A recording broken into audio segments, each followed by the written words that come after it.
ജ്ഞാനപ്പാന കുട്ടിക്കാലം മുതല് നമ്മൾ കേട്ടുകൊണ്ടിരിക്കുന്നതാണ് ജ്ഞാനപ്പാന. അത് ഞാനൊരു മ്യൂസിക്കൽ വീഡിയോ ആയിട്ടാണ് ചെയ്യാൻ പോകുന്നത്. ഒരു 108 ഭാഷകളിൽ ആണ് ആ മ്യൂസിക്കൽ വീഡിയോ ചെയ്യുന്നത്. ഒരു 400 വർഷങ്ങൾക്ക് മുൻപ് പൂന്താനം എഴുത്തോലയിൽ എഴുതിയിട്ടുള്ള ജ്ഞാനപ്പാന ഇന്നും സമകാലീന നമ്മുടെ ജീവിതത്തിലും വളരെ പ്രസക്തിയുള്ളതെന്നതിൽ നമുക്ക് ആർക്കും തർക്കമില്ല. അപ്പൊ അത് ലോക ജനങ്ങളിലേക്ക് എത്തിക്കാനും ലോകത്തിലുള്ള ഒട്ടുമിക്ക ഭാഷകളിലേക്കും എത്തിക്കാനുള്ള ഒരു ആഗ്രഹം എനിക്കുണ്ടായി. പക്ഷെ ഭഗവാന്റെ അനുഗ്രഹത്താൽ ഒരു ആറ് മാസത്തോളമായിട്ട് ഞാൻ അതിന്റെ പുറകെയായിരുന്നു. എല്ലാം വളരെ ഭംഗിയായിട്ടാണ് കാര്യങ്ങൾ നടന്നത്. ഇപ്പൊ ഒരു പകുതിയോളം ഭാഷകളുടെ ട്രാൻസ്ലേഷൻ കഴിഞ്ഞു. ഇനിയിപ്പോ അടുത്ത ആഴ്ച മുതൽ അത് പാടിപ്പിക്കാനുള്ള ഘട്ടത്തിലേക്ക് പോവാണ്. അപ്പൊ ഓരോ ഭാഷയിലും ഓരോ സിംഗേഴ്സ് പാടും.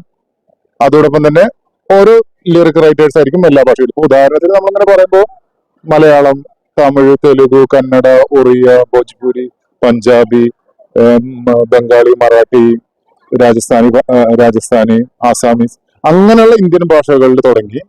പിന്നെ വിദേശ ഭാഷകളിൽ എന്ന് പറയുമ്പോൾ അറബിക്, പോർച്ചുഗീസ്, സ്പാനിഷ്, പിന്നെ ജപ്പാനീസ്, ചൈനീസ്, അങ്ങനെയുള്ള ഇന്റർനാഷണൽ ലാംഗ്വേജുകളിലും ചേർത്തുകൊണ്ട് ഒരു 108 ഭാഷകളിൽ ചെയ്ത് ഭഗവാന് മുൻപിൽ ഒരു സമർപ്പണമായിട്ടാണ്.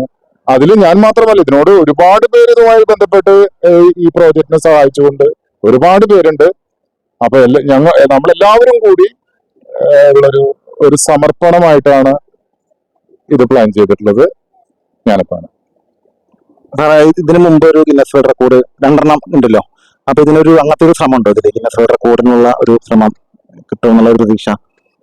അല്ല, ഇതിപ്പോ നമ്മളൊരു ഗിന്നസോ അങ്ങനെയുള്ളൊന്നും പ്ലാൻ ചെയ്തിട്ടല്ല. പക്ഷെ ചിലപ്പോൾ സംഭവിച്ചു പോയേക്കാം. കാരണം ഇതിനു മുൻപ് ആരും ഇത്രയും ഭാഷകളിൽ അങ്ങനെ പാട്ട് ചെയ്തിട്ടില്ല, ഇത്രയും ഭാഷകളിൽ ചെയ്തിട്ടില്ല. അപ്പൊ റെക്കോർഡിലുപരി ഇത് നമുക്ക് ഭഗവാനിൽ ഇപ്പൊ എന്താ വെച്ചാൽ, ഇപ്പൊ ഞാൻ എനിക്കറിയാലോ, നമ്മളിപ്പോ എന്റെ ചോറ് കൊടുത്തത് ഇവിടെ തിരുനടയിൽ വെച്ചാണ്. അത് മുതല് നമ്മൾ കേട്ടുകൊണ്ടിരിക്കുന്നതാണല്ലോ ഇപ്പോ ജ്ഞാനപ്പാനയാണെങ്കിലും നാരായണിയാണെങ്കിലും. പക്ഷെ അത് നമുക്ക് വരുത്തിയിട്ടുള്ള, അല്ലെങ്കിൽ അതിന്റെ ഒരു മനസ്സിൽ കൊണ്ട് നടന്നിരുന്ന ഒരു ആഗ്രഹം എന്നല്ല പറയേണ്ടത്. പിന്നെ എന്താ പറയാന്നറിയില്ല ശരിക്കും. നമ്മുടെ ജീവിതത്തിലൊക്കെ ഭഗവാൻ വളരെ, ഗുരുവായൂരപ്പൻ ഭയങ്കരമായിട്ട് സാന്നിധ്യം തിരിച്ചറിഞ്ഞിട്ടുണ്ട്.